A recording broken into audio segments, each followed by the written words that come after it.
स्वतःला social मीडियावरील star समजणाऱ्या Santosh Pandit याच्या नको त्या कृत्यामुळे आता त्याला पोलिसांच्या फेऱ्यात अडकावं लागलं आहे।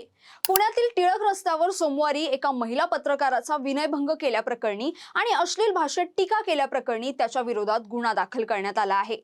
एका आंदोलनाचं वार्तांकन करताना हा सर्व प्रकार घडलाय।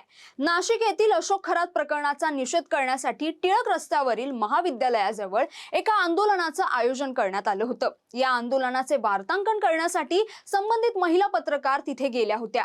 याच दरम्यान संतोष पंडित तिथे पोहोचला। यानंतर त्याने पत्रकारांवर आपला राग काढण्यास सुरुवात केली। संतोष पंडितने केवळ आरडाओरडाच केला नाही, तर त्याने महिला पत्रकाराच्या अंगावरील कपड्यांवरून अत्यंत अर्वाच्य भाषेत आणि अश्लील टिप्पणी केली।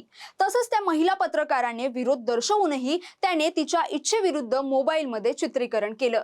या सगळ्या संतापजनक प्रकारानंतर संबंधित पत्रकाराने पर्वती पोलीस ठाण्यात धाव घेऊन तक्रार दिली। पोलिसांनी या तक्रारीची दखल घेत संतोष पंडितवर विनयभंग आणि इतर कलमान्वये गुन्हा नोंदवला आहे। सहाय्यक पोलीस निरीक्षक सुभाष महाले आणि पर्वती पोलीस या प्रकरणाचा अधिक तपास करत आहेत। रील बनवण्याच्या नादात सामाजिक भान विसरणाऱ्या या रील स्टारला आता कायद्याचा दणका बसणार आहे।